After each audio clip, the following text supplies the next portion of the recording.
What's happening? What's happening? What's happening? What's happening? How's everybody doing? How's everybody doing? I, I definitely like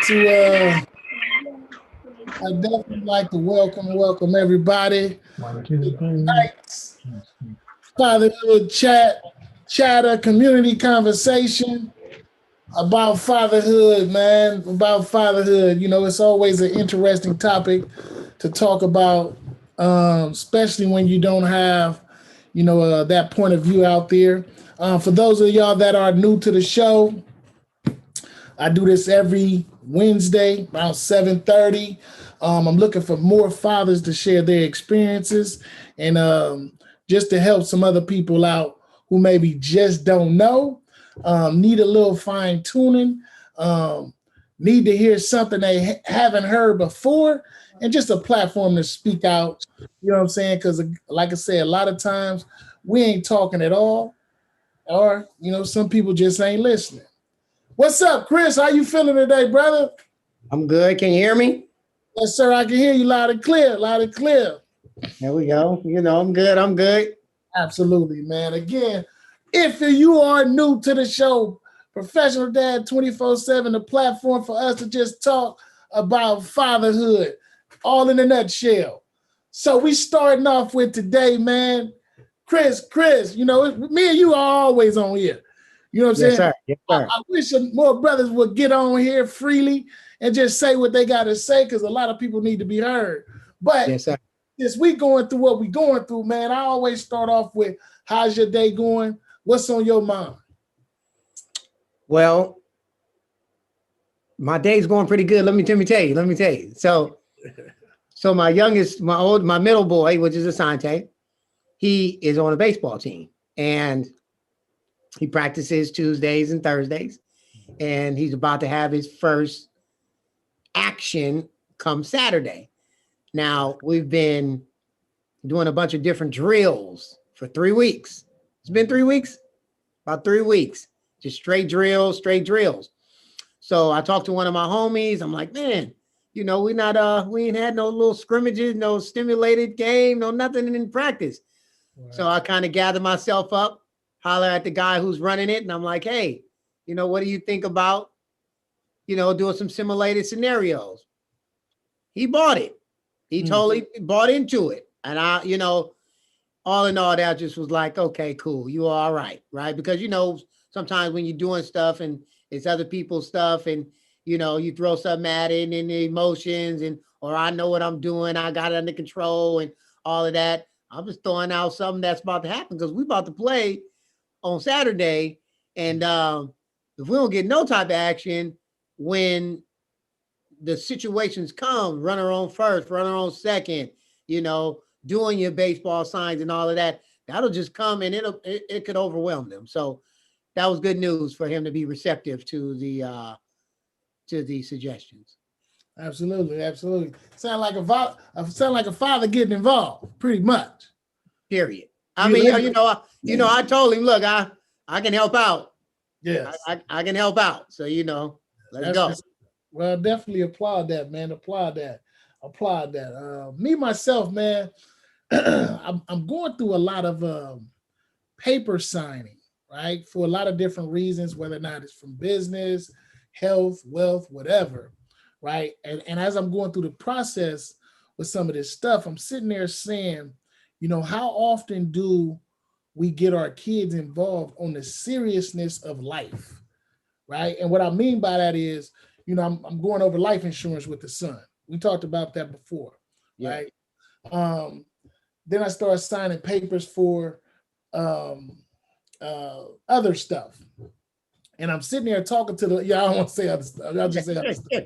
But I'm sitting there talking to the lady, and she's a notary, right? And she's explaining, she's like, well, you know, my son is 18 and he does notary too. He made about 5,600 within the last 2 months. I said 5,600 within the last 2 months. So that's pretty good. He only 18. I'm like, does he go to school? She's like, no, he don't go to school. But, and she's a mother, right? And she's like, I'm not handing him anything. She said, if he want to go work at Dunkin' Donuts, that's fine. But I told him what I make, and he went and bought on it. So I said to myself, okay.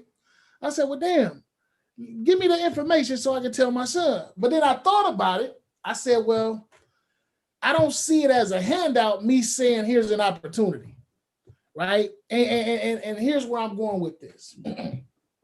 When our kids get up in age, is there by any means hindrance of us presenting them with opportunity, even if they're not ready or they are ready? Is it a hindrance? No, hell no. Okay. I just talked to my boy today. He finally answered the phone, right? 2 weeks of calling, right? He answered the phone, and now, you know, I say, hey, you know, how's school going? Good, okay. You about to graduate? I got one more. I got the summertime and I'll be done. Well, how many more you got in the summer? I got 3 classes. Okay, cool. Well, you got any plan on what you're gonna do?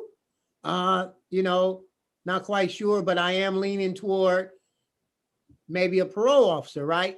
Mm-hmm. I heard social worker. That's what I heard. That's what was in my brain. Okay? Wait, was it parole officer? But you said social worker. I heard social worker, but it was parole officer. Okay. Parole officer, right? Because I was thinking of how you can help those in, you know, social worker, right? And then, of course, which is probably my downfall, I somehow led myself into the goddamn conversation, right? Right. That's why, you know, because I was telling him how he could be helping people like myself at a younger age, where social workers come and they'll bluff you, right? Tell you they're going to help you with your mother as they in jail and they out, and they're going to get them in this program and get them in that program. And you can be helping a lot of individuals. But like I said, he said parole. So when he said, oh, you know, helping people that may have records and stuff, then it kind of took a moment and I heard what he said. And I was like, wait a minute, what'd you say? And then I was like, so then, you know, we ended up, once he said that, I was like, you know, you can help people in general, so you're good. And so I ended up sending a text and saying, you know, hey, look, hold on, Paul. You gave that daddy look like, you know what I mean? That's unique. Go ahead on, man. This is raw. It's real. Right. And so, you know, as he's telling me, you know, what he has in mind, I'm like, okay, cool. Then I got off the phone and I realized that I didn't validate his parole suggestion. Right. So here's what I text in this rawness. No, that's what's up. I said, but whatever your decision you make will be marvelous and the world will value your help. Absolute. Yeah. Right? Yeah. So I took about 3 minutes to think of that. Like I gotta say something that validates what he was talking about, because then it just turns right back into, you just want me to do what you want me to do, huh? Right. Oh, I'm just throwing you suggestions, as you say, not quite sure what I want to do. Right. So, and it's interesting you say that, because again, sometimes we as fathers find ourselves, and we gotta, because you and I have boys, right? Yeah. I want to make sure we actually talk in reference to, but I mean, we can only speak for our own experiences because it's different when you got a girl and you got a young boy. You know what I'm saying? You know, I think us as men, fathers with daughters, we're a little more soft, or you know, if that's the right way to put it, when it comes to the girls, right? Until they get a certain age and they showing some characteristics where it's like, look, I'm gonna tell you like it is. You're bullshitting, or you need to do this. You know what I'm saying? But it take a lot for the girl. But the boys, it's more easier to be like, okay, well, but again, we still kind of have to, even look with my son, it's like, you gotta validate what they're doing so that they won't be like, Pop's always on that one height. He always it ain't about me. Yeah. But it's about me understanding what you're doing and just trying to create a pathway that's easier for you to get to where you want to go. Yeah, I you know, and look, from a father's point of view, shit is overrated of this. My suggestions and let them do what they want to do, and shit is overrated to me. I get it. I understand how people be caught up in, you're trying to get him, you're trying to live behind him, you're trying to, God damn it, wait a minute, this kid, how is this kid gonna do anything unless I put him in it, put the situation to him, bring it to him. If you are involved, in my opinion, you are involved in your kid, damn it, yes, everything that you say, you're not gonna suggest, go just be the cashier at Safeway. Right. So everything is my suggestion. Everything is within my dream. What are you talking about? Right? I believe that's overrated, in my opinion. Now, if someone comes and say, well, you know, I just want to be an artist, right?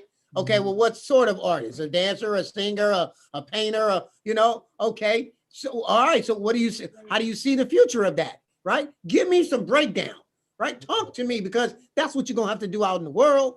So, you know, that's cool. Whatever you say, break it down to me. I'll never forget my boy said he wanted to possibly go into the electricians union, right? I said, oh, okay, cool. All right. I said, well, where you hear that from? Right? So that probably was an instant red flag for him. Right? Oh, shit. Why did I bring this up to him? Right? Here's what I say, right? And this is the gift and the curse of me, I guess, right?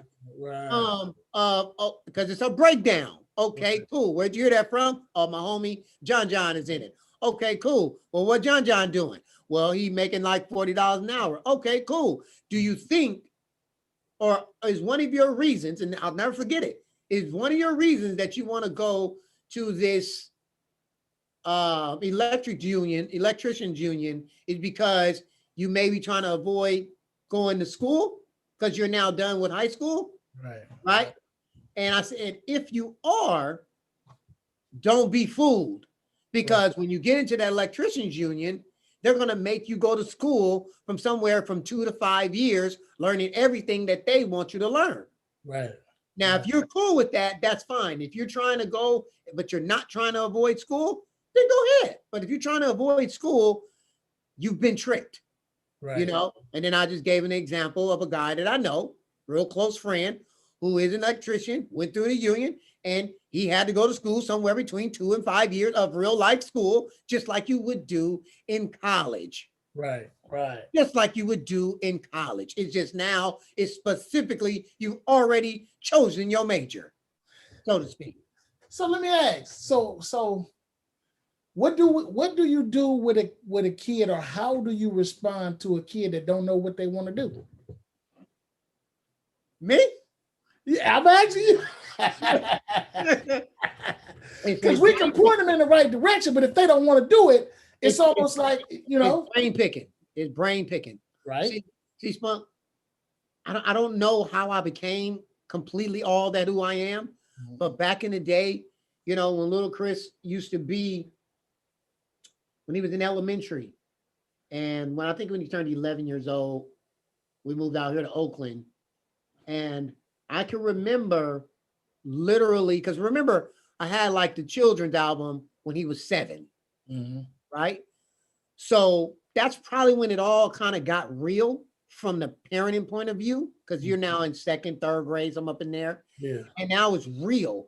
And so how I even got to that was the children's album was the music I'm listening to, which is 50 and Usher and Son of a Bitch, and I'll meet you in the bathroom and what it do, and let's pop, pop, pop.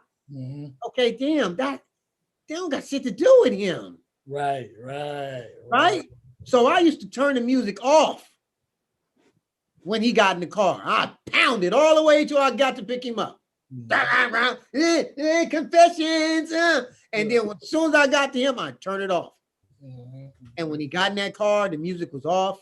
How was your school? How was school? Good. Okay. Okay. There are more words than good. Right. And that's me in a nutshell, Spunk. Right. So when a kid tells me, I'm not sure what I want to do, okay, that's breakdown. Breakdown. Not pat down, but breakdown. So now that's so okay. That age is different than now. You at, let's say we talking to the parents who got a 17-year-old about to graduate, just graduated. What do you tell them then? How are we directing them without hindering them? Because every kid got a dream. Right. Every kid got a dream. Whether it's my dream is to be LeBron James, or my dream is to be Lil Wayne, or my dream is to be Barack Obama, or my dream is to be Louis Farrakhan. If my dream is to be Earl Hampton, whatever your dream is, tell me that. When you was a little kid, if you can't think of nothing and say you smoke weed hella much and you drink now, you're 17. When you was a kid, what was your dream? You had at least one dream. Matter of fact, you had about 4 or 5 of them, right? Guaranteed though. But you got to get in tune with that, right? So that's what I mean by the brain picking. So I didn't mean that was just for the 7-year-old. Right. That's the difference between a parent, in my opinion, that is involved, right? It's layers to this shit when it comes to parenting, right? You gotta be in it with them.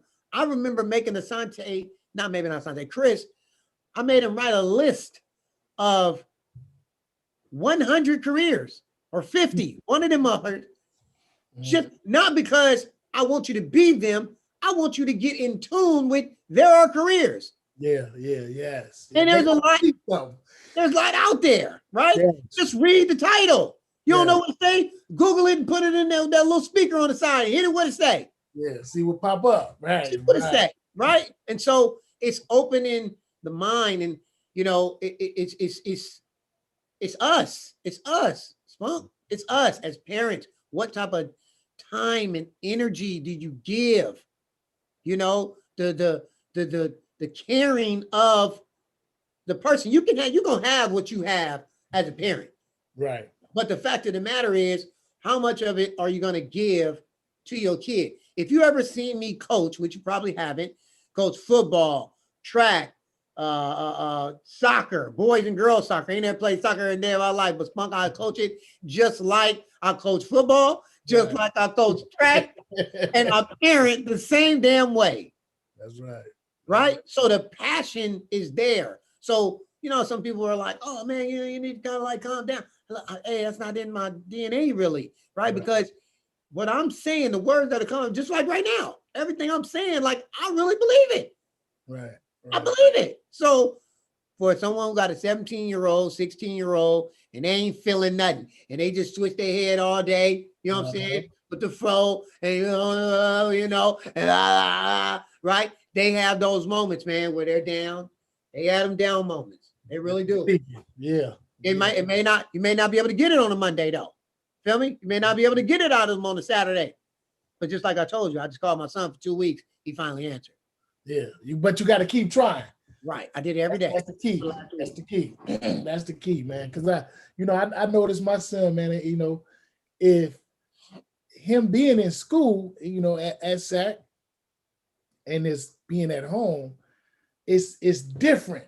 That socialization, that network, that everything that comes with being in college, to be at home and not be in that atmosphere is not the quality of I ain't gonna say education, the part of the education that I want them to have. I want them to be on campus. Right. And I want Chris to be on campus. You know what I'm saying? Because it gives you a sense of being on your own. You got to figure it out. Yeah. You know, you might have to call, hey, I need an X, Y, Z. All right, sound like, here, like you need a care box. Here you go. You know what I'm saying? But you're on your own. Figure it out. Right? I don't like the care box. I don't like how that sounds. My bad. But I know what you're saying, though, because you know what I'm saying? Chris asked for one of them things from his mama and put the pressure on her, and she called me talking about care box. I said, care box? What you talking about? I just talked to him last night. He didn't tell me nothing about no care box. Where he at? He didn't call you and flipped your top. You ain't flipping mine, too. He don't need no care box. Ask him what's in his freezer. If his freezer, if he did, we talking about something. I feel you on that.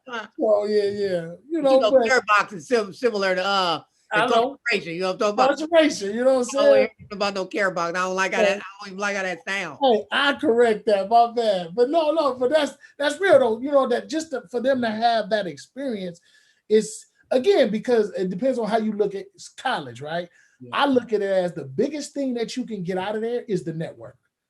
Right. Because half the time people graduate, don't even work in a profession. They're not getting paid for what they went to college for, whatever the case may be. If you do go, you graduate, great, that's good. Hopefully you're working in the field that you graduated from, right? Hopefully. But in most cases, I see a lot of people, they doing something else. So for me personally, my perspective is that, hey, go get that network, because you may not meet that person from Australia that came to that school. Right. And here. You know what I'm saying? So your network is defined by your net worth. Or your net worth is defined by your net worth. Yeah, so that's the opportunity you have by going to college. Now, you building your skill, here we go. You can get a trade. Right? These kids now, it's so funny because I was sitting talking to somebody about, man, I'm trying to get these kids to, know how to get a job. And sometimes they ain't coming to the job with no type of work ethics. Right. You know what I'm saying? And I'm like, man, it's almost like, I remember my brother and them used to do boot camp with one of the community-based organizations. And that boot camp woke people up to be like, hey, this is what you have to do. You got to go through some physical training just so your mind can tell yourself that, hey, look, you got to get up on time. You're going to have people hollering at you. You're going to have people do, cutthroat, all that. You got to be able to get through this. I don't know why I go in this direction, but somebody probably need to hear this, right? Right. But it's in the purpose of, if your kid don't have no direction, you got to find something. Yes. Right? You got to find something. And you got to, even if it's like pulling teeth, like, hey, what is it? What's your dream? What you want to do? What's your motivation? But that's a hard thing to battle when they ain't got really no motivation.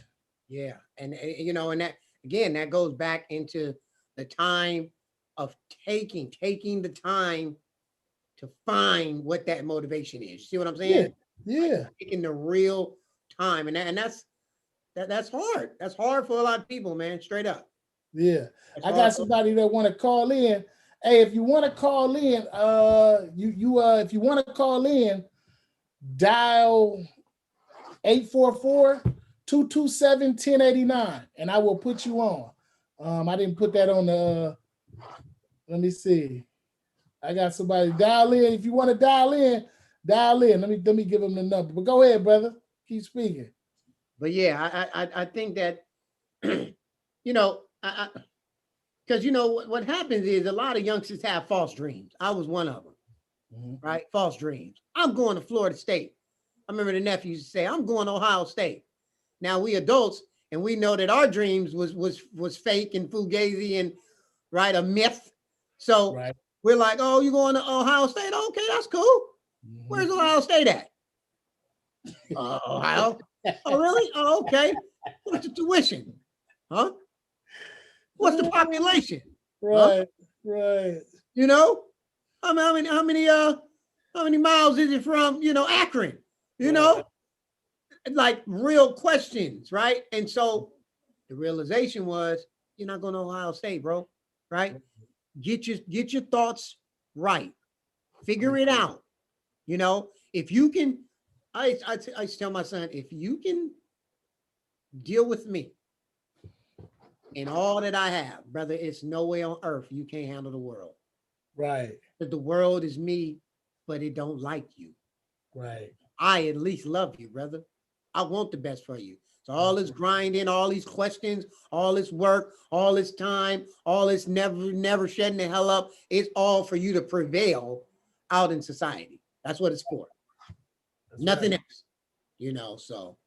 Yeah, And because I don't know, man. I'm just all the stuff that I go through with my boy, man, and I sit there every time we talk.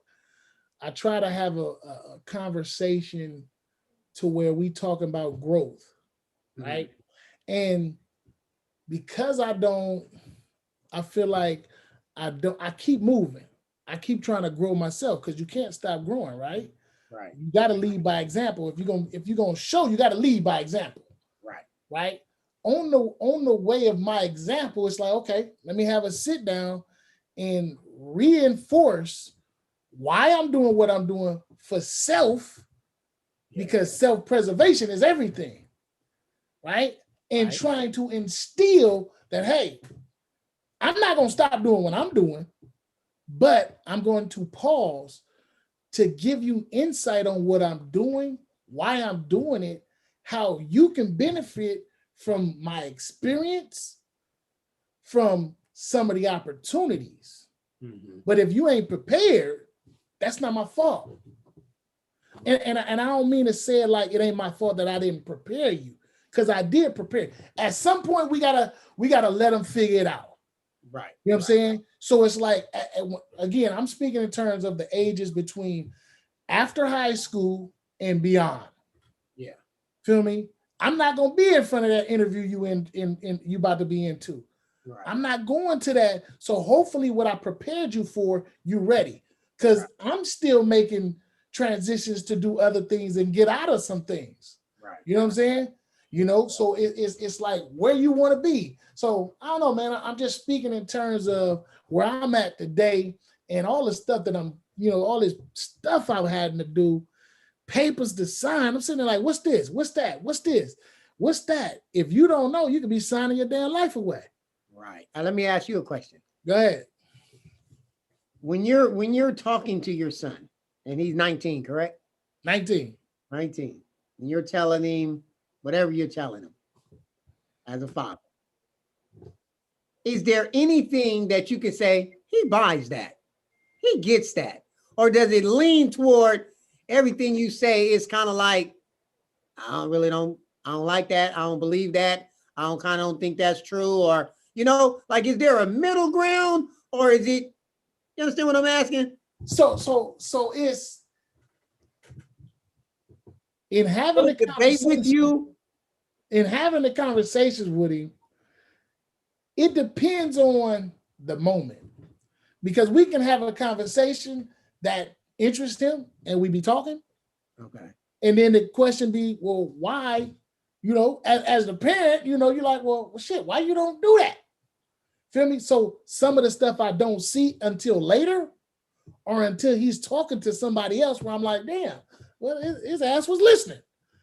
Yeah. You know what I'm saying? He was listening. If he talking to somebody else, but I'm like, at the same time, this just me. I'm like, you're slick. You know what I'm saying? You're slick. You know what I'm saying? The stuff we talk about, you understand, but when you go talk to your uncle, your cousins, or your older cousins, you shooting what we talk about. Right. But do you apply it? And that's the part that I put emphasis on. You have to take action. Yeah. We can talk about all this to damn near the throat is tired. Right. But if you ain't put no movement in them steps, if you ain't, spoke about it, if you ain't walked up on it, if you ain't touched it, if you ain't taking no actions, all that talk is for nothing.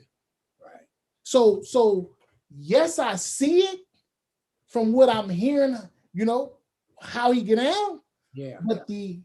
But the application of what we talk about, I don't want to say it hasn't been put to the test. It has in certain areas, and he hasn't followed through.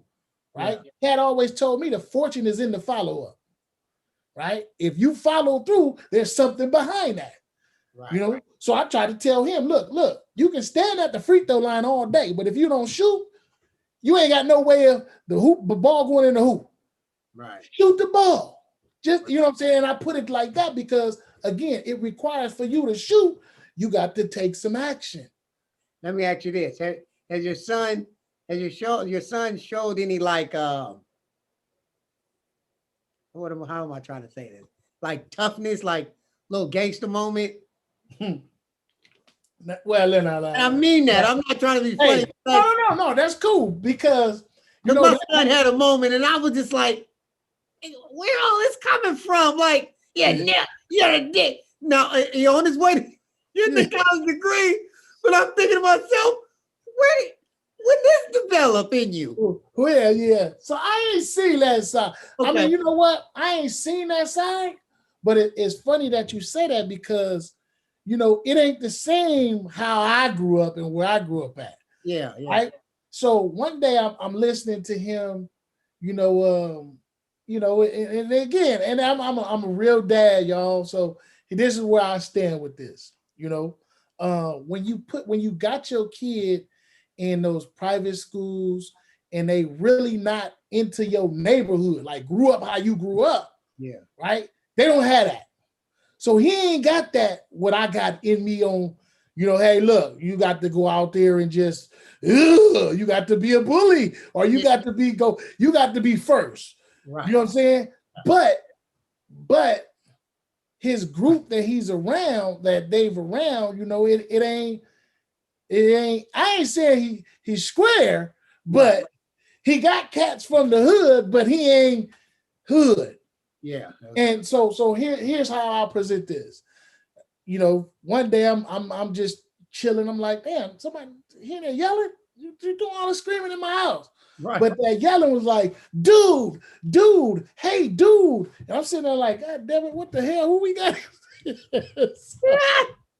So I'm like, it went, that's just how they talk. But I'm like, bruh, and that's all I heard. Dude, bruh, dude. I mean, I'm saying like, what the hell are you? Like, right. You know what I'm saying? Like, come on, where that at? That ain't in me. You know what I'm saying? Right. So when you ask that, he got it in his own way, but it ain't like what we use. It ain't like this right now. So yeah, that's where I'm at. It ain't nothing wrong with it. They just, it's in them.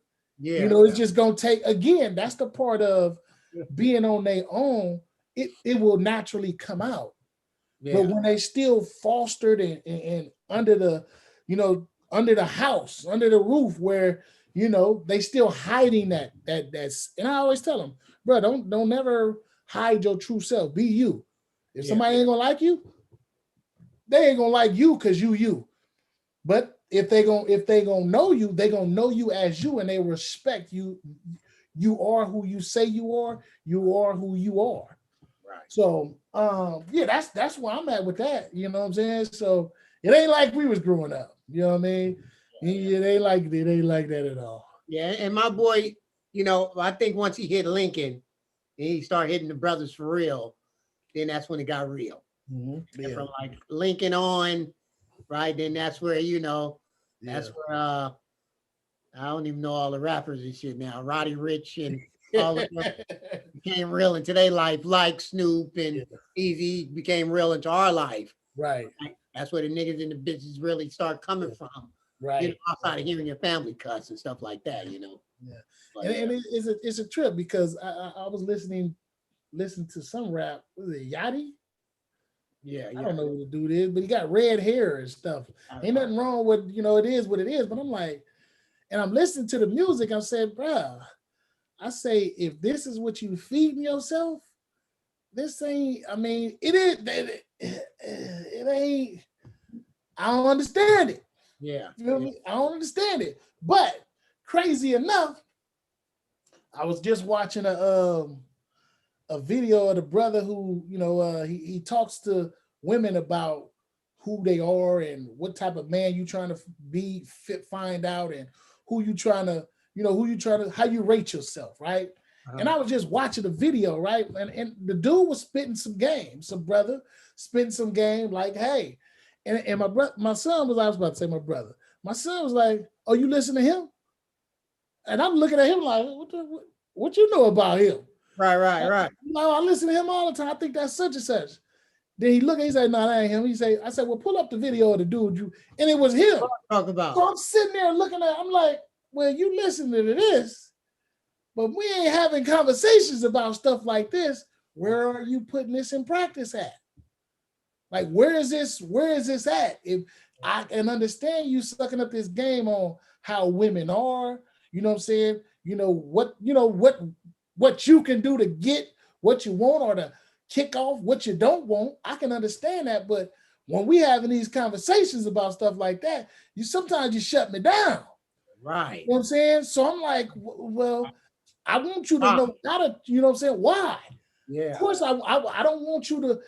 A father, I think a father always wants to, or not all fathers, but you know, it is what it is. I think they do, but a father wants to be the person to introduce the son into all the stuff that they need, right? You know what I'm saying? But I know there's going to be some things that he's going to have to learn on his own, or my brother may have to teach him, or his uncles, his cousins may teach him.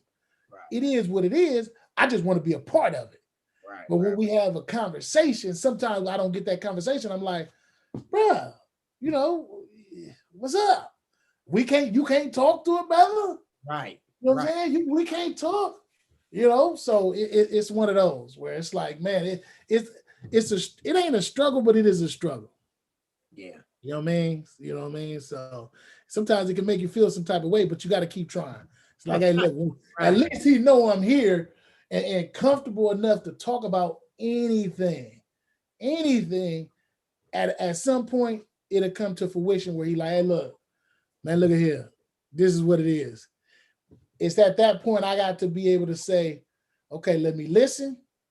You know what I'm saying? Let me validate. You know what I'm saying? So he won't decline coming back to me again. If that makes sense. Yeah, that makes sense. That's it. That's a good question. Any other questions you got?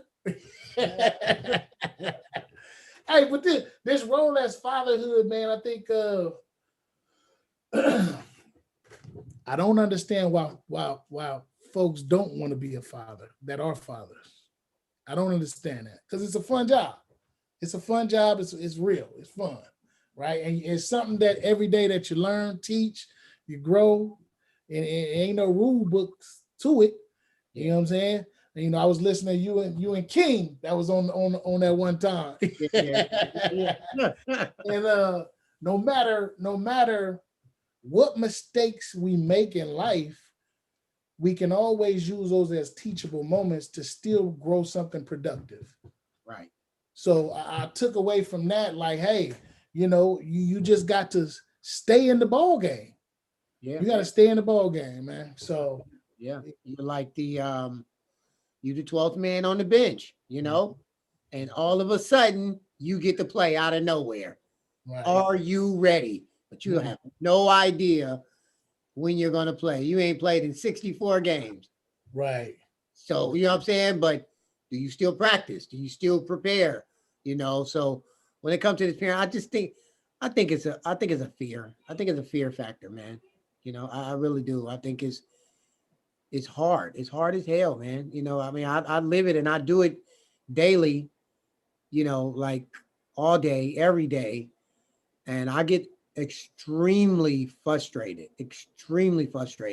You know, I'm telling you, I can remember one day I was in here teaching them and I just dropped the book and I just walked out the house, put my shoes on and walked out the house and was gone for 2 hours. Right. Right. But I am in it every day. Their mother was in the room. So it's not like I left them, you know, empty handed, but I just couldn't do it, right? But at the same time, that's my challenge, right? That's my challenge. That's my duty. That's my crew. Them is little dudes. Them is little me's. You know, those are little me's. I can beat me. I can do me. I can teach me. I can outsmart me. It's just me, right? Just little me. So, you know, up your game, you know, and it ain't easy though. It ain't easy, man. It ain't easy at all. There's, like you say, it's fun, but it ain't easy, right? So when stuff doesn't have that easiness to it, like, you know, I could be trying to just listen to something, and if one ain't talking, the other one talking. Right. When you get the other one to calm down, then the other ones start talking, as if they didn't hear you say, I'm trying to listen to something. Then when it's pure silence, and you trying to listen to something, now they both talking and want to ask a question about what's going on. Well, even if you be quiet, you might be able to listen. Hey, I got a caller on. Okay, here we go. Tell me if you can hear. I got Q Love on the phone. Can you hear? Oh yeah, I can. Can you hear him, Chris? What's going on, Chris? Yep, I hear you. I hear you. What's up, brother? What's going on? All right, Q. Chris, welcome to the call, man. You got some questions and you got some experience you want to share with us. You know, I'm just laughing because I haven't seen Chris probably in about maybe, I don't know, it's probably been close to probably about 5 or 7 years, Chris, since the last time I saw you. Yes, sir. How you doing, brother? Just listening to you talk, Chris, I mean, I'd rather not say who I am, but you know me very well, brother. I know your voice. I know who you are. Yeah, you know me very well, brother. You know, but nobody got no voice like you. Because what's so funny about it is I remember when you did everything that you say that that you did, you telling the truth, brother. I seen you with little Chris, you know, at the park every day, every day, brother. You understand? So you're not only talking it, but you actually lived it. And that's the difference. You know, a lot of people talk about, you know, whatever, but you actually did what you say you did. I don't know. Does that make sense? That makes sense. Yeah, big time. That makes sense. So we became the fathers that we never had. I don't know if people realize that, but we have become the fathers that we never had. Right. And this is why we can see that our sons are in universities right now. Because we made the sacrifice as men. Yes. That's right. That makes sense. We made that sacrifice, brother. And folks have to understand that, man. You can talk all day long, but the action is in the walk. Yeah. Hey, that's true. That's true. That's true. So how you do what you do, Q Love? What you do? Because I know you do a lot. You know, so I'm doing just like you, brothers. I mean, you know, I'm doing just like you guys. But you know what? I wanted to, you know, just give my input on that. Like you were saying, Spunk, you know, somebody, you know, 17 years old, if you had a son or daughter at 17 years old, how do you keep them encouraged? And just my opinion, you know, it starts when they're babies, man. You have to start this journey when they're infants. Yeah. You know what I mean? So as they get older, you know, it gets easier, man. You don't have to holler. You don't have to scream. You don't have to bang on walls or go get the belt or use a closed fist. Right. You understand? Right. Because it's already been installed in them from babies. And that's what made me laugh, Chris, is because I can remember, man, when you had little Chris, man, you had the football, you had the baseball, you was playing basketball with him, you was hugging him, kissing him, sitting in the park, reading books to him, your music. I mean, brother, it just inspired me, man, just to remember these things, Chris, and be a witness to that. You know what I mean? Yes, sir. Appreciate that, man. You know, one of the things that I think about as we talk about this stuff, right? You know, it's, you know, like you said, it's sacrifices that we make. You got a lot of brothers that got interruptions. And when I say interruptions, I'm talking about, hey, I never criticize women, but we do have those distractions to where either one of the parents is not playing their role at their best ability, which makes it harder for the child to to let's say stay tuned in, right? Because if you at my house and we doing something one way, then you go to another house and it's not being done we ain't on the same page, then the kid is we back to square one when you come here. So those discrepancies, those distractions, those things like that, for the parents that's out there, for the fathers that's out there that got to deal with that stuff, how do you deal with that on top of trying to stay involved? Because the shit could get tiresome to where it'd be like, man, I got to go through this shit again. You know what I'm saying? But hey, we stick it out. I understand at the end of the day, we stick it out. But going through that process, it's a headache. That shit is stressful. Yeah, but the question is it worth it in the end? Yes. See, that's the question, brother. Is it worth it in the end? Because your mindset, and I mean, maybe you brothers will agree, maybe you won't agree, but your mindset should be, I want to make it better for my kids than it was for me. Mm-hmm. You understand? We're passing that baton to our kids. Mm-hmm. We're not throwing the baton into a river and telling our kids to go find it. Right. You understand? We place them a baton right in their hand, and we don't release the baton until they have it. Mm-hmm. That makes sense, and I mean that we're getting our kids to college, brother. Right. They're gonna be better than us. Maybe we didn't have that. I don't know, because I can't speak for everybody else, but. I love you two brothers, man. And I mean that from the bottom of my heart, because I know the kind of men that you guys are. And I know the kind of fathers that you guys are. So it's an honor for me as a man and a father. You understand? Because I know the kind of fathers you brothers are. You understand? Absolutely. And I know the communities that we grew up in, brother. We shouldn't be fathers right now. We should be dead. We should be a statistic. Yeah, we should be sitting on the corner somewhere smoking weed. Drinking, have a beer in our hand. Mad Dog, Twilly. You understand? So we succumb to statistics. True. You know about that, Chris? Yeah. You know about that, Smoke? Yeah. Huh? Absolutely.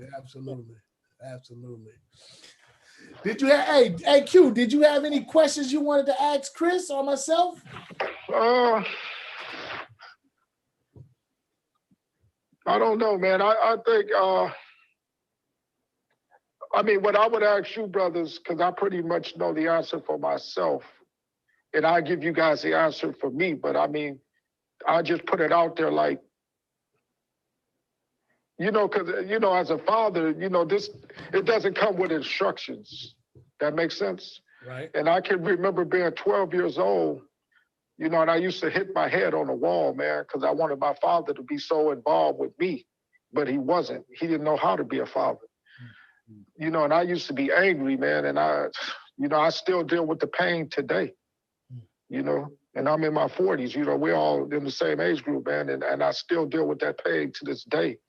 But I said, when I was growing up around 16, 17, I would say, God, please, man, let me be a father, because I want to be a better father, than my father was to me, and I know right now, if I was to die, tonight or tomorrow, God forbid that happens, but if I was to leave this earth, I know that I'm a better man to my sons than my father was to me. Now, the question is to you two brothers, what was the inspiration for you as fathers, to do what you're doing, as men and fathers, Chris, you want to start? Yeah, well, hey, let me see. First, I always dreamt of having 3 kids. There was a girl in there though, and I have 3 boys. Okay. And then what year did Boys in the Hoods come out? 92? Was it 92? 91, 92? And when Furious was cutting Trey hair, and he was talking about the little sex scene, he popped in him in his head and said, "Hey, you ain't got no girl pregnant, do you? Because I ain't got time to be no granddaddy." and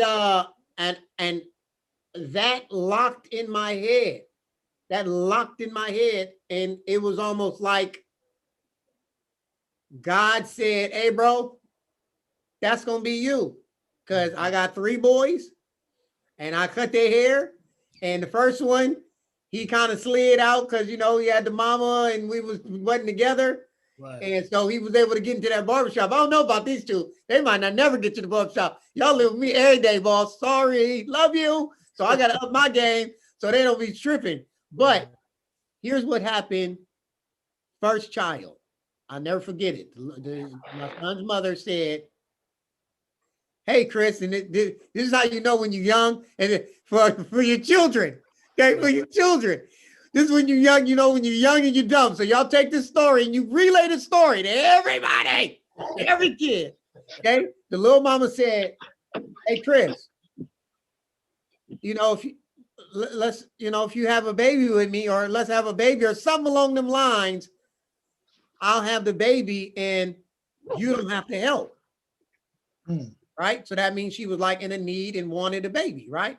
And I was like, what you mean? She was like, we can just have a baby and you know, you don't have to help. And I was like, I wouldn't do that. I wouldn't have no baby and not be in baby life. Right? And again, that was another one of those moments where she left me to think, damn, if you had a baby, you could leave. Basically, is what she said. Right. And you know, when I seen little Chris born, as I was peeking, right? You know, the thigh, the thigh was right there. You know, in that first one, I was only 19, so I was peeking. You see his head come out, and you know, and that was kind of it right there, man. And I remember, like, you know, it was like some real trials for me. You know, I had another little girlfriend. You know, I done already told this young lady I don't want to be with her. I'm on like some doggy type stuff. But then at the same time, when I see my baby be born, then I go home hours later, and then now the son's mother calling at 2 in the morning. I get my ass up from the arms of another woman and go to the hospital and stay with her because she needs my help. Right. I'm 19, 20. So, you know, sometimes, you know, you don't necessarily know, man, but those are the type of things that tell me that there's a God, there's a higher spirit. Because I don't really have no real answers outside of, you know, shit. I brought somebody in the world, right? And I can name them me, and I can name them. Oh no, hold on. That's little me. I'm not leaving little me, because this move I had with a daddy. That move would have been come on, man. That move would have been so improved. Right. So, you know, just enjoy. You know, I enjoy the shit, man. It's hard as shit, but I truly enjoy it. So I don't really know other than, you know, the heavens was talking to me. Because I know the heavens talk to everybody. Right. You know, the heavens talked to me and I was listening. Yeah. So say that's dope. For myself, man, I think what again, not having a father, I was one of those angry kids, but I wasn't angry that I didn't have a father per se. I was angry if you said you was trying to be my daddy. Like mom's boyfriend, you can't, no, you're not my dad. Feel me? And of course, you know, I was one of those kids where it was like, you know, I would have, you know, spats with him, like, man, whatever. You know, I just wasn't feeling him. Yeah. And you know, one of them, you ain't no stepdaddy here. You're not gonna do that. You're not gonna be that. So I was one of those kids, right? Moms had to talk to me, like, wait till your mama get home. She gonna whoop your ass, whatever. She ain't gonna do nothing. Right? So I was one of those kids. Right? So I don't know, man. I know what inspired me. But before then, it was like I saw good, bad, the ugly. I saw pimps, players, suckers, hustlers. I saw all that. And me, I would look at all the good, look at all the bad, and decipher, like, why you doing that? Why you doing this? My question was always why, right? That when you do start, you know, having sex and all that, you know, you don't think about I ain't thinking about the ramifications because I'm rubbed up. I ain't got no problem, right? But you know, so when I did have my son, and I think this the light bulb came on, all that flashed in my head when I seen the head come out. So life, when I seen it come out, oh yeah, you know, when she was pregnant, it was more like, yeah, you know what I'm saying? I can procreate. You know what I'm saying? You ain't, you know, I would tell cats, oh, you ain't got no kids? Oh, yeah, you sterile. Something wrong with you. You know what I'm saying? It was a joke. It was funny. You know what I'm saying? So I think it early on, it validated that I was fucking, right? Because you know, you want your boys, I'm fucking. You ain't fucking? You ain't got no kids? You ain't got no show for it? You feel me? So, but when I saw him come out the head and the twat open up like that, I'm sitting there like, this shit is real. Right. This shit is I'm like, literally right after, like before he came out, I watched the movie at San Francisco Public Library. Somebody told me watch the embryo or something called Life. And I'm looking at it like, okay, damn, that shit gonna happen. But shit got real when the head came out and it was forming, and I can see it as I'm talking about it right now. It was slimy, and the little dude, the head was forming, and I'm sitting there like, look at this alien shit. Like, what the? But it was life. Right. So the moment he came out, it was a trip because it was, you know, they're gonna hand him to the mother first. I'm like, why you ain't hand him to me? She don't even want the little motherfucker. She like, oh, he got all that stuff on him. I'm like, give me mine. Feel me? I mean, that's just some stuff that happened. But I'm sitting there like, that moment right there, it was like, shit, this is real. So even because I had him while I was in college, and I always said, the moment when I have a kid, it ain't about me no more. So whether or not I graduated or not, hey, I got to look after little man or little mama. I got to make sure that he don't have no needs that I can't meet, and he don't have any wants that I can't provide. It was on from there. It was on from there. So that was the part where it was like, I mean, it wasn't ain't no job gonna tell me they can't hire me. I wasn't an entrepreneur at that point, but it was no job that I wouldn't have been able to get because my motivation of what I had to do for that seed that just came out.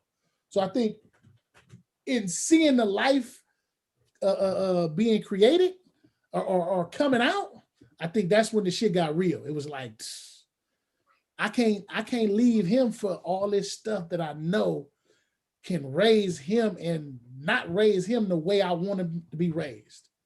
Yeah. So that was me. That was where it got real.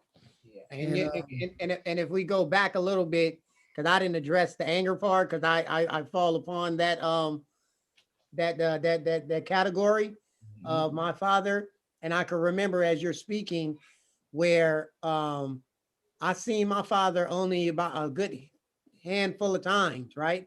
And you know, he was a smooth brother, you know, waves in the head, collars and slacks and hard bottoms at all times, fly cars, and you know, but I was an angry human, straight up, just mad at the world. And then I'll never forget, I was like 12 years old. One, he permed my flat top. Okay. I'm trying to get my groove right. Trying to get my groove right in middle school. This nigga come and perm my flat top and make my flat top low, and like I'm like a Mexican / Asian at fucking Marina. Hey, Earl, do me a favor. I don't mean to cut you off, Earl, but before we hang up, Spunk, yeah, my little brother, man, he want to come on and say something. So, okay, I'll link him on. Where he at? We got another good father who want to say something. Okay, where he at? Link him on. Whatever you get him on, go ahead, Chris. Link him on. But you know, he I remember him showing me some drugs. We went to his friend's house, and he had this, and the guy came out and gave me these drugs, gave him the drugs, and it was plastic wrapped. It was something wrapped in plastic, and it was black, and basically it was come to find out years later, it was heroin, right? And for whatever reason in his soul, he felt to show me that, and he didn't feel to say, don't ever do this, use this, sell this, or whatever. This is just what I'm doing, right? He didn't say that. So there's little things that have happened in my life that has kind of probably led me to why I am the father I am. But I know that there are millions of brothers who are in the same goddamn boat for whatever reason. They didn't do the right thing and take care of their babies. But those are kind of my reasons. That's what's up. That's what's up. Hey, Q, you say your brother he want to get on? You got him online? Can you hear me, Q? No. What's up, brother? Hey. How you doing, man? What's your name, man? And glad to have you on Professional Dad 24/7. Community conversation with some good brothers, man, about fatherhood. What's your name and what state your position? Man, my name is John. I'm from Frisco. Okay. But what I'm gonna say I've been watching your show for the past couple episodes, and you guys never give an answer on dealing with baby mama drama. And I'm a young father. I'm 33. My oldest son is 10. You probably see my information. I left some comments. But what I'm saying is, dealing with baby mama drama, you have to be over prepared, or you won't be under prepared. Because even if you want to be a father, you have to go to court. You have to go down there to the courthouse. And one thing I tell everybody, especially due to my experiences trying to get custody of my son, get a lawyer. It doesn't matter what you have on this woman, information you have, get a lawyer, because it's always against the man, period. Yeah. And dealing with the drama of baby mama, the thing is, you gotta call the police. You gotta call the police because she gonna put you in jail. So she gotta say he punched me in my eye. You didn't have to touch her. Hey, that's what's up. That's what's up. Okay. Oh, this what I want to do, because I'm gonna give you a few tips, and Chris, we're gonna give you a few tips for the baby mama drama. But what I would like to do next week, I would like to put y'all both on a Zoom call with us, and we have a community conversation about this topic. Would that work out? Let's see how my schedule is for next week. All right. Because right now I'm off from work. It's all good. It's all good. So, Chris, do you got what is your suggestion around the baby mama drama? Any tips that you can give a young brother? Well, hey, look, you said it first. Look, my grandma said, in this world, you got to be 3 times better than the white man to be successful, right? Right. So you just said it. You said you got to be over prepared. Well, there it is. There's your baby mama drama. But how do you alleviate baby mama drama? Well, one step is we got to check our egos, right? Right now, obviously, it may not have nothing to do with your ego. It may be all the woman. But first and foremost, as men, we got to check our egos, right? And when we check our egos, we can ask ourselves, what is it that I can do to make it better? But when you're young, like yourself, but you ain't that young, but like in my world of young, 19 with a baby, you Spunk, I think you was about 20, 21 with a baby, right? Yep. You got to check your ego on what you're asking, what's your desire, what is she asking, what is her desire, because we know. And if you don't know, women are extremely emotional, right? And at the end of the day, I tell a brother outside, do you want to see the baby or not? If you want to see the baby, you kind of got to let her win some. I know the motherfucker don't want to hear that. I know you don't want to hear that. But if you want less drama, less of the baby mama drama, then you kind of got to let her win some more than not. And that's just the ego check. Now, if you can't, then now it's the full-blown baby mama drama, coming up to your job and, you know, to the courts, you know, and all of that stuff. And like you said, you are 100% right. No matter how much information, text, emails, witnesses, the woman wins. So with all that being said, for the next brother that you know that's in his way of baby mama drama, you may want to tell him to slow down and let her win. I mean, what is it worth? It's just like with you beefing with your woman, right? I'm sick of that bitch. You know what I'm saying? I ain't got time for this. But if you text her and say, I love you out of nowhere, who knows? Only you and her know. That's it. And what's she gonna say? What's she gonna tell her friend and say, look at that nigga say he love me. So you inching your way back to the win. You want the win. The win is what you want, the win. And the win in baby mama drama scenario is the baby. I want to see my baby. I don't want all your issues that you have, right? So win, it's okay. My son. And about ego and all that. Hold on, Chris. Go ahead. Go ahead. Well, I get what you're saying about having ego and letting her win some, and stuff. Some women are just dramified. Ain't no matter what you do or how you do it, and you still, at the end of the day, you still are a man. Oh, I'm on the phone. You still are. Didn't say stop being a man. It's not. You can let her win, but you cannot have her degrade you. Right. To pretty much cut your nutsack away that you're not a man. I'm the type of person, I don't argue. Right. I'm still definitely not with a woman. If I'm arguing with a man, we gonna fight. But at the end of the day, with women, some women, I can't say all, it's just dramified. No matter what you do, you can get everything they want. You can have it. Because I didn't deal with coming down to my job, both of my jobs at the time, busting out the windows on my car. I call the police, oh, you can't do nothing about it. Did you cheat on her? Yeah, I took the same initiative and bust out the windows on her car. You know where I'd be at? Jail. Yeah. So that's just you being regular and her, and she just did it just because? So it's a few things that I would ask about that, though, right? Here's some of the things that here's a thing that I would say, right? You want to avoid as much confrontation as possible. So my tip, if she coming to your job, I had 2 jobs at the time. She coming to your job. Okay, so what else can you do? So in that situation, right? So here's my thing, right?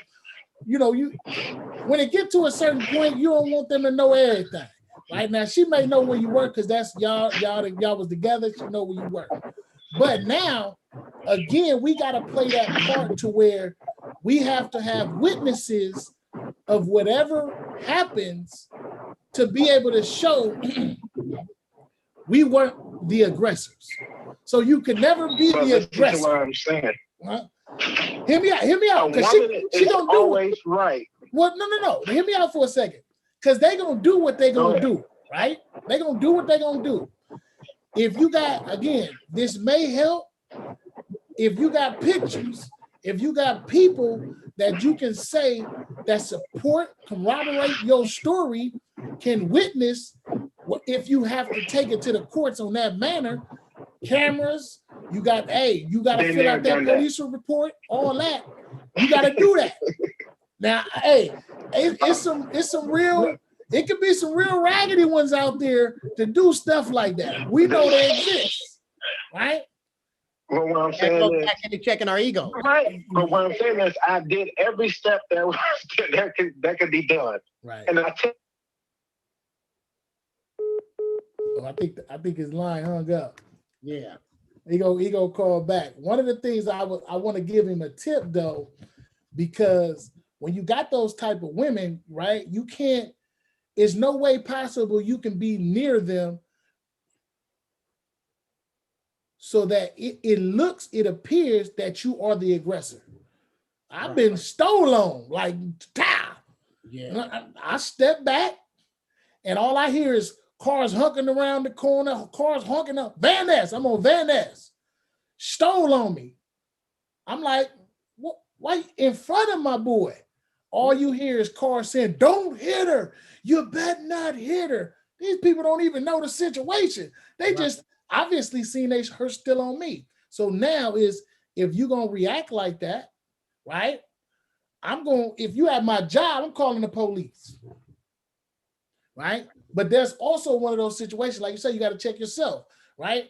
Hey, look, I'm gonna go to the courts since we're gonna play this game, and I'll pick my son or my daughter up from a place where if you go off, they will take you away from the situation. Right.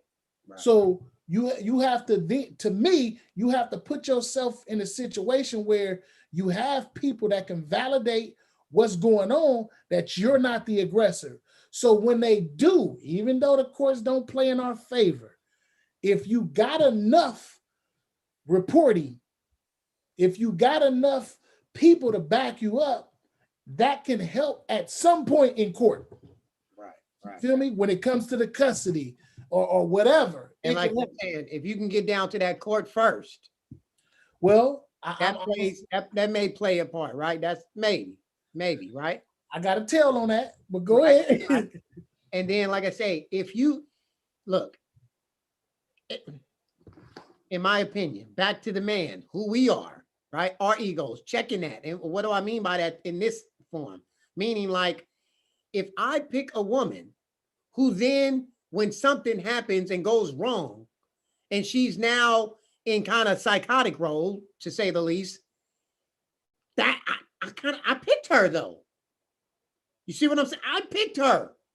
You know, I kind of want to pick someone who, you know, she may be doing all that hooping and hollering, but if I get her and I'm like, hey, look, man, no, seriously, look, here's what the deal is. And if I should be able to talk, whether it take 1 hour, 2 hours, or 3 hours, I should be able to talk you off the ledge of wanting to child support me. Right. I should be able to. And if not, Spunk, bottom line is, man, you go to the store and buy the goddamn Dunkin' Donuts and you buy 12 dozen, you're going to get 12 dozen worth of donut results. Hey, I think this is why we have to have a community conversation. Because this is a big deal, right? I mean, and again, so I feel what you're saying. Because it all falls back on us, man. It falls back on us. And yes, they can be wild. You know what I mean? A woman can't be wild. Go ahead. But it's, you knew she was wild before you got with it. That's my point. So I'm clear. That is clear to me. Now that you're at this point, it's like you put yourself in a situation knowing that the I ain't gonna say raggedy. That's a cold word to say. Right. Knowing impulsive. Very impulsive. Very great word. Right. Very impulsive about certain situations, right? You know, they just don't know how to deal with whatever they're dealing with. Right. So you have to, in those situations, young brothers, if you're dealing with something like that, now you got to become a counselor, because you have to counsel her out of her situation to understand that, look, it's not about me anymore. It's about the kid.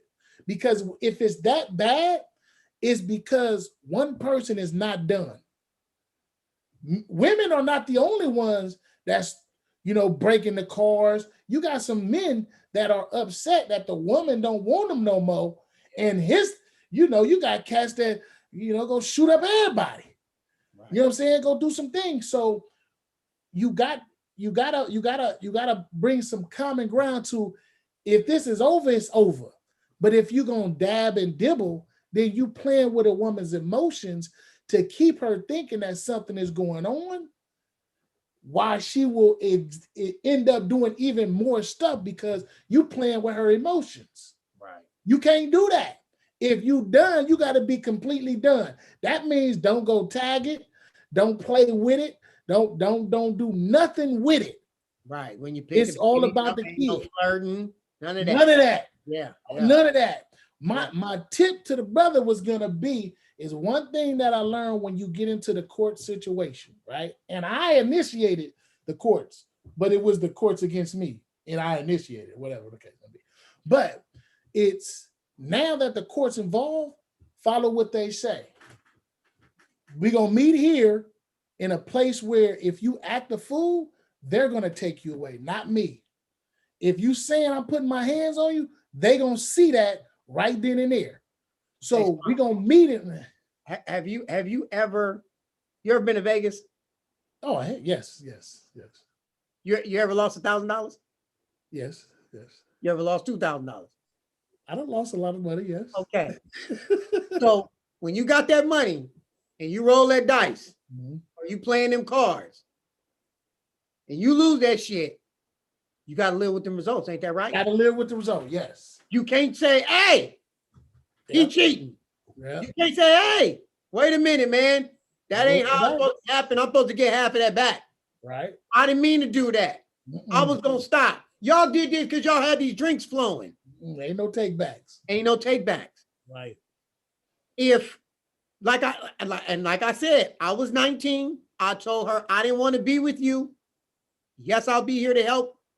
I signed up for baby mama drama. And you knew what you were signing up for. Yes. Period. Yeah. So we have to live with the results. It's just like the kid being the father. You got to live with the results that this child is here. I'm going to be a father. This shit ain't easy. I don't even care if you're in the house with the woman. Oh, you think it ain't no baby mama drama in the house? Right. It's called, what it's called? Wedding marriage drama? It's the same shit. Yeah, it's just in your house. Hey, the only thing that's crazy about the baby mama drama though is that when it interferes with the success, I ain't gonna even say the success. One person being productive in trying to do what they're supposed to do. Right. So I hear the brother where he coming from as, you know, obviously he got a job, he trying to work and take care of his responsibilities. Right. But here you comes, you know, tearing me down where you causing people to look at me, you might cause me to lose my job, things of that nature. That's why I said at some point you got to play counselor now. Being that you rolled those dice and you got that type of a woman, right? For a mother, now you have to do some extra because you go in there. You got to go through extra because obviously she's still hurt. Right. And so do you want to win or do you want to lose? And that's why I said, yes, you kind of got to let her win, because if you don't let her win, yeah, you got to keep your nutsack. But if you don't let her win, you're going to lose because she's putting herself in a position where you're going to harm her. But it is when you say let her win, I understand that. But where do you want them to win at? Because if she's saying, hey, look, you need to give me $500 cash. No cash app, just give me cash. Right. You know, you ain't about to win. You know what I'm saying? Yeah. I hear you. That's why I say that's exactly why I say now you got to play counselor, because now you got to find a common ground. Yeah. Obviously, the kid ain't the common ground. She wants something else. Well, and how easy was it for you to get your woman? It was easy. Was it easy to get your woman? Any woman? Easy. Yeah. Or did it take game? Most of mine. It always take game. It take game, man. It take games, Funk. That's right. Hey, I've been fortunate, and I ain't saying no bragging shit. I've been fortunate to have some sexual activities with virgins, like 3 of them, right? Mm-hmm. And so it took game. Hopefully my wife don't trip off that. Like, oh, nigga, don't you love me? But it literally took this right here, the mouthpiece, where a nigga from Fillmore, Hunters Point, Sunnydale, Lakeview, et cetera, look, here she come, right? You know, you use that masterfully. Right. So if the little mama is on your line that hard, you kind of got to rewind. Just like if your relationship is coming to an end, you might have to go back to that beginning dating and spit that game, how she fell for you the first time. Yeah. But These are possibilities. I ain't saying, it's always a possibility. you know what I mean? Yeah, I know. And this is exactly why I created this platform, because we know we got damaged women. Right. And again, as men, right, we see what they looking at. If you had a baby with her, obviously you might have been around her long enough, right, to know what that family structure looked like. So if she got, a sister in the house with her getting her ass whooped, if mom's got an argumentative type of relationship with her, it's very chaotic. So maybe all she knows is chaos. Right. That's all you got to whoop her. You got, I don't take this the wrong way, but you got to whoop her for her to feel like this is a good relationship. Right. Hit me over the head and I'll understand. Right. Which is crazy. But they have women like that. Have women like that, yeah. You know what I'm saying? So you got to play counselor to find out now, how can we deal with this situation that we're not together anymore, right? Let's make the kid the focus. And then, like you said, you got to let them win. I feel that, right? Now we playing chess now. We ain't playing checkers. There you go. And that's what I mean about, I ain't saying give her $1,000 just because she asked for $1,000. I ain't saying, here's my balls and play me at any time. I'm not saying that. I'm just saying there's strategy. To win. The same way when you was at the club, you was at the store, you was at high school, and you seen the little mama over there, and you was like, either I'm gonna go straight to her, I'm gonna have Cuzzo go say something to her, I'm gonna slide her number to her when she walked past me. It was a strategy, right? It's the same human, man. What's your strategy? And we gotta be. Go ahead. You gotta be prepared for the next move, right? You gotta be prepared for the next move, right? This is a tip. Checking the ego. Check ego, absolutely. And now you mad as hell and you don't want to think. You don't want to do all that extra thinking. Right. Go ahead, though. And you can't turn that. So what I say, you know what I'm saying? I learned this in my own journey, right? Now, after you counsel it to a point to where it's, hey, it ain't about you, it ain't about me. I don't want you. I ain't playing with you, and I'm not gonna let you play with me. Now, hey, record everything. Just call, right? And there's a 2-minute drill. If we ain't talking about the kid, click, it's over. You can say everything you need to say within 2 minutes. What teacher said, what? I get in touch with him. Doctor said, what? I get in touch with him. Oh, but you make me feel like a bad mother. Click. It ain't about that no more. Right. No more conversations. So at a certain point, you gotta not allow them to play that victim role in a conversation about past shit. Now, was that before or after the child support, Monk? Shit. I'm on the way out, goddamn. I'm like, man. Right? Because you get older and you just start thinking like, damn, I could have let her win a couple of them little debates, man, and I might have, what I mean? I'm just saying. But so for me personally, right, is I feel you on the let them win, but it's to me, I looked at it as being a bigger person, right? But it's the same thing. But I done got fucked over so many times being a better my brother is dealing with too. And that's where he at, right? Too much. I don't even want to let you win. I don't let you win nothing. That could get to the point. It's so frustrating to where I could understand finding a way to have limited physical presence with that other person. You don't even want to be around them.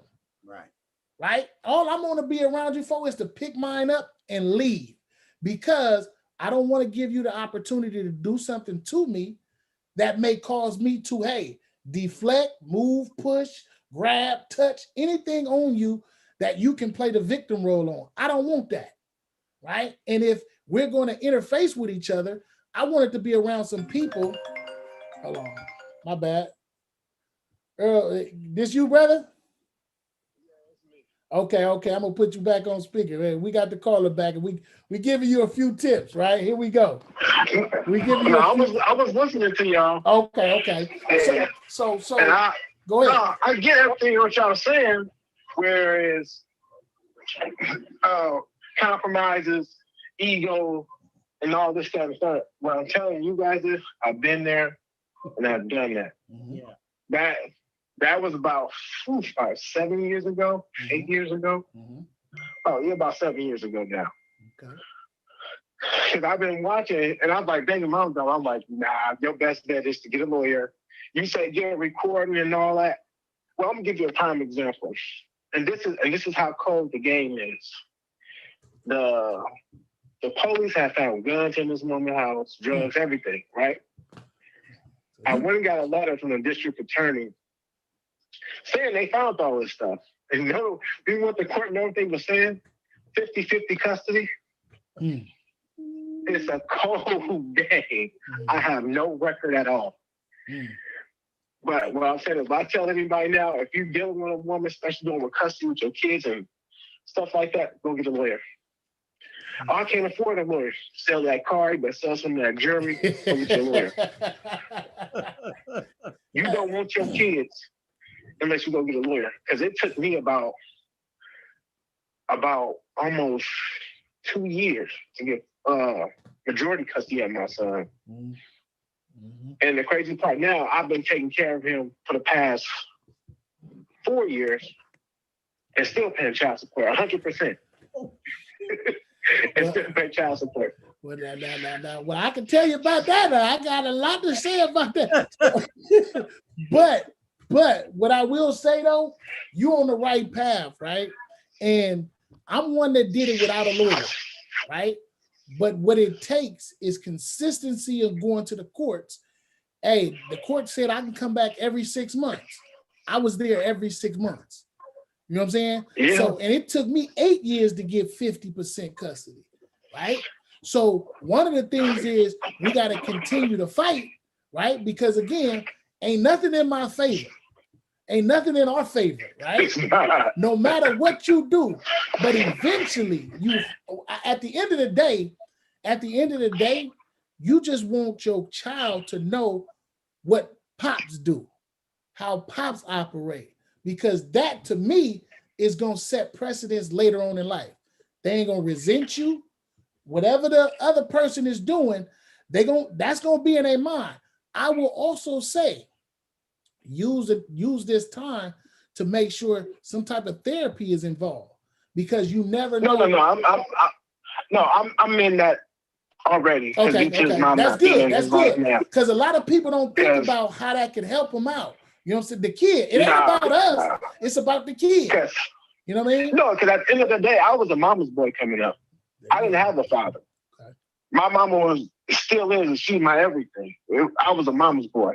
I don't know how to feel not to grow up without having a mother. Right.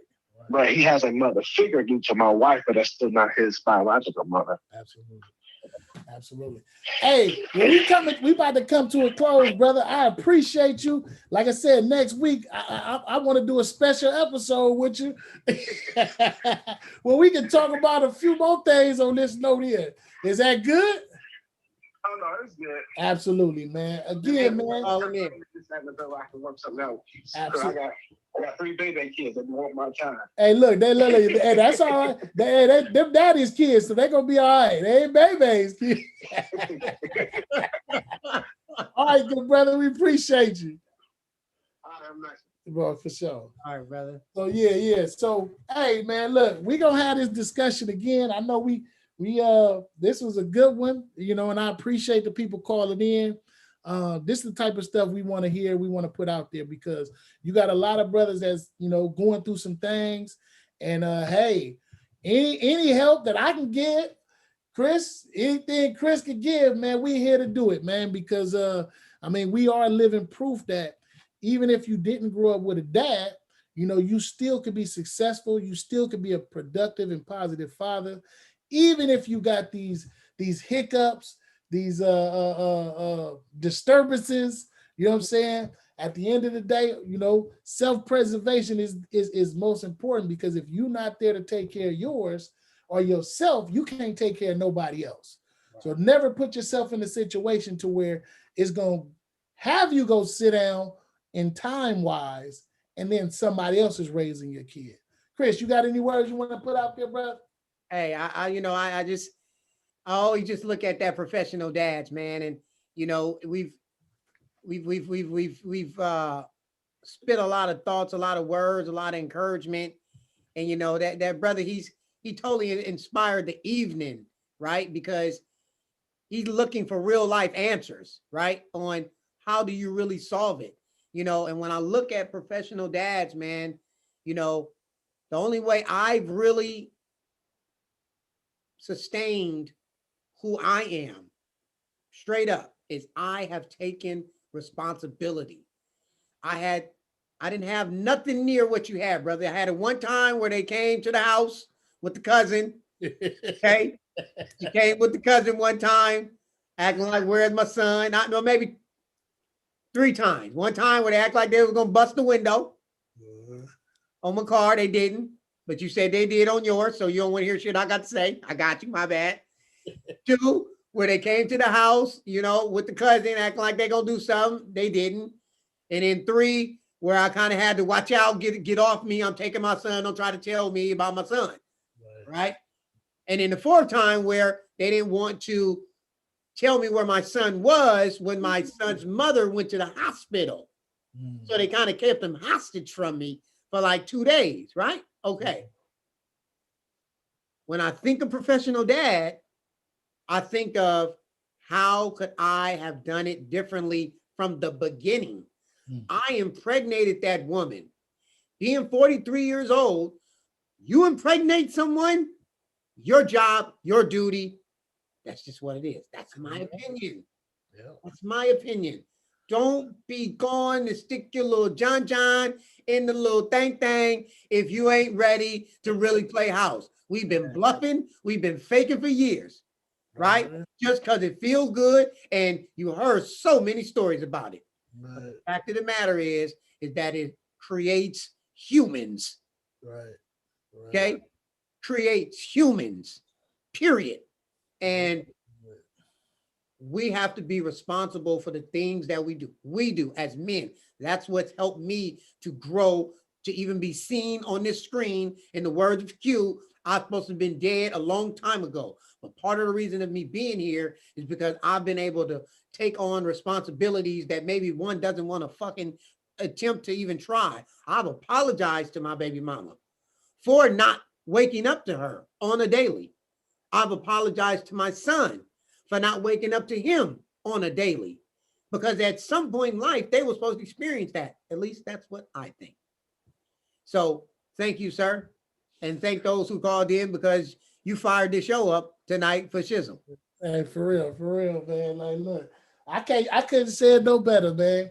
Handle your responsibility, stay accountable. Man, look, and like I always say, it's never about changing the narrative of us Black fathers. We out here, we exist. Some people ain't talking loud enough. Some people just ain't hearing us as we talking, but some people are hearing us tonight. Salute, my brother. We're going to talk about this again. Yes, sir. All right. Have a good one.